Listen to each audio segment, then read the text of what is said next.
What up, YouTube? It's your boy JusRzd, and welcome to another edition of RZD Reviews. Today, we chopping it up about Bleach 1000 Year Blood War, episode 31, or part 3, episode 5. So let's get into it. This particular episode picks up right where the last episode left off, and we see where in the last episode, Bach has absorbed the Soul King, or at least tried to.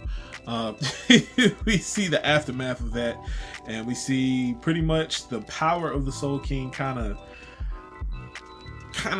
leaking out from him, and we see it's taking him a little time to actually absorb the full power and the fullness of the Soul King. So it's interesting to just see how this has progressed. And we actually get a look at it from the Soul Society view.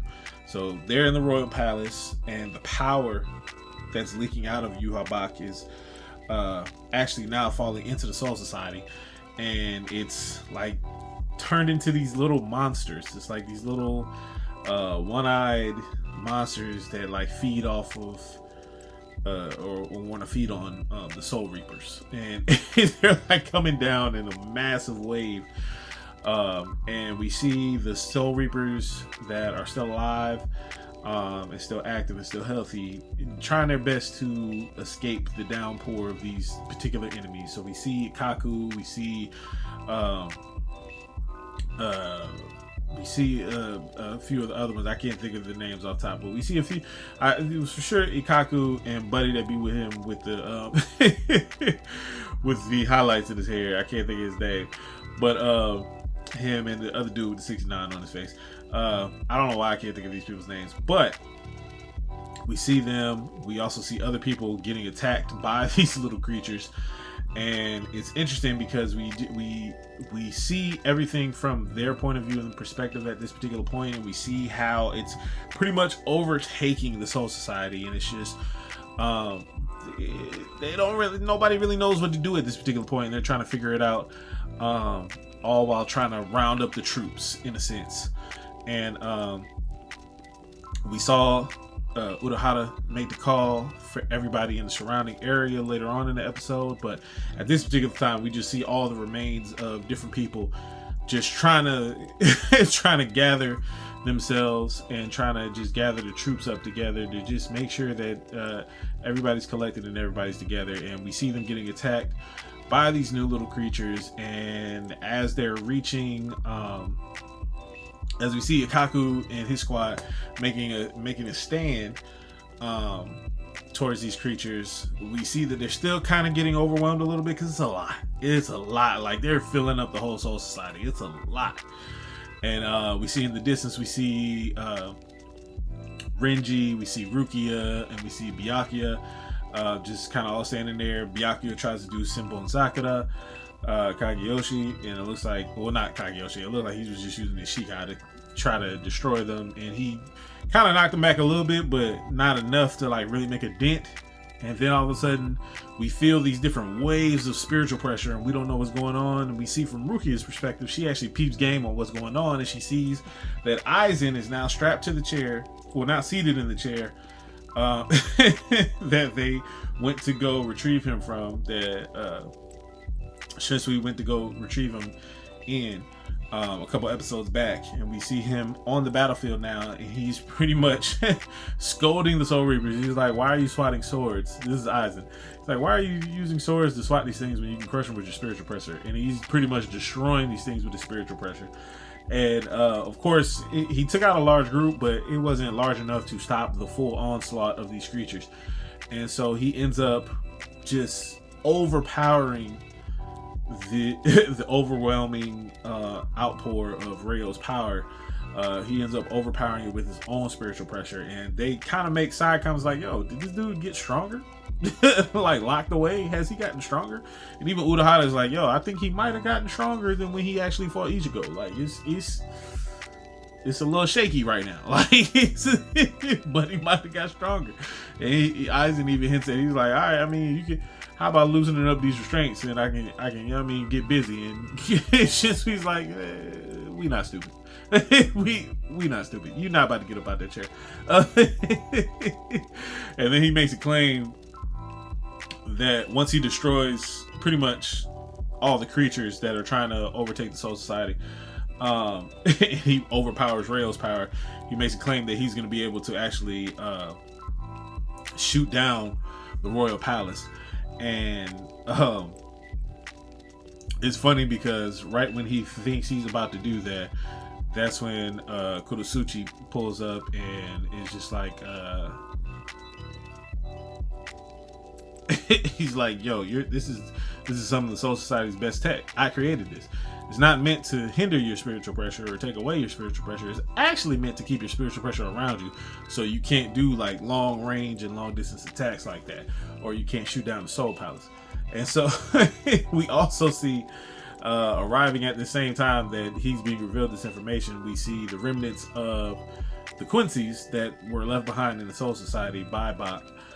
So we see Bazby, we see Nanana, we see the zombie, and we see the I forgot her name, but the mouth, the shorty with the mouth. And it was just I want to say her name's Toto. Now I'm thinking about it, I think her name is Toto. See them on the building. Nanana's talking all types of trash. He's observing Aizen's spiritual pressure and kind of immobilizes him for like 5 minutes. And then makes his declaration like, we're not gonna let you stop Bach, and this, that, and the third. And the next thing you know, Bazby shoots him right through the chest, right through his chest from behind. And he just kind of like plops on the floor after that. And Shinsui's just like, all right, I'm confused now. What's going on? Why are you attacking each other? I thought you guys are you here to help us, or what is going on? And Bazby's just like, look, we'll help y'all. We'll help y'all with y'all tasks. You just gotta, it's gonna cost you, and the cost is you gotta take us up there with you because we gonna kill Bob. And Shinsui's like, all right, the more the merrier, I guess. So they get with Urahara. Urahara makes a call. He's like, yo, all remaining Soul Reapers, head to the lab. So then we start seeing droves of Soul Reapers that were remaining, some wounded, some just tired, some exhausted, some clothes ripped to shreds. He's like, hey man, we're gonna need all y'all help once everybody gets there. We're gonna need all y'all help. We're gonna create a gate to get to the Soul Palace.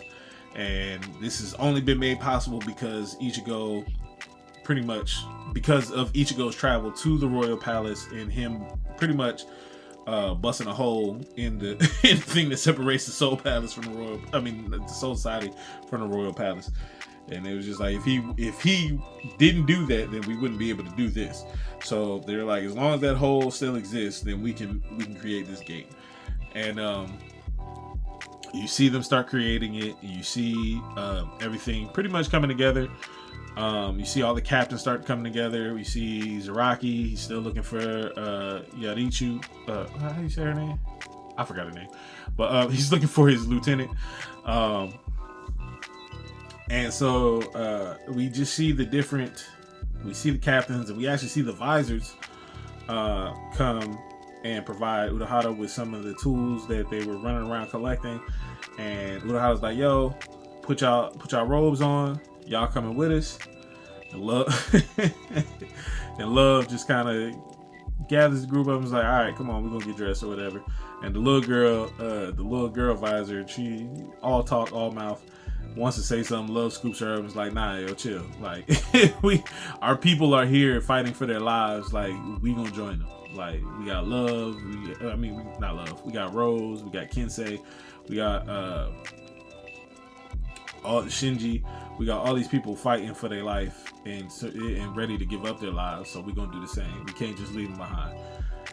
And so we see them start to make the gate, and then we cut to them making the gate, and that process like starting and forming.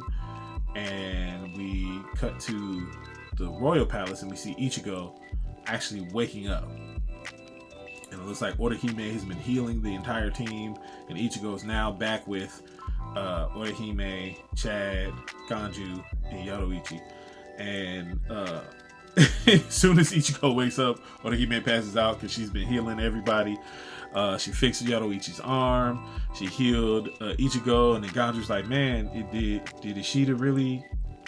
Did he really betray us? And Ichigo's like, yeah. And everybody's just kind of stuck in shock, and just at what has transpired at this particular point. And then Ichigo was like, how we gonna get back up there? And well, first Yoruichi was like, all right, now it's time for us to plan our counterattack. And Ichigo was like, all right, that's cool, but how we gonna get back up there? Because if we just go up there, we just walk up there, they gonna see us. So it's like, how we supposed to get back up there? We gotta find a way to sneak in or whatever. And Yoruichi's like, oh, that ain't an issue. That ain't an issue at all. So with that not being an issue, we gonna go ahead, and she opens up a Garganta, and well, she calls out to somebody to open the Garganta, and the person on the other side is actually Grimmjow. And then the episode ends. And then the poem that's read at the end of the episode sounds like it was read by Grimmjow. And we see later on, we see Bach finally fully absorb the Soul King's abilities, and we see him starting to reshape the Royal Palace. And so next week's episode, it's probably gonna be really, really interesting. It was one thing I will say about this episode. It was dope seeing Aizen really flex on everybody and flex his powers and really overpower Rayo's power with his spiritual pressure. That was dope. That was dope to see that animated.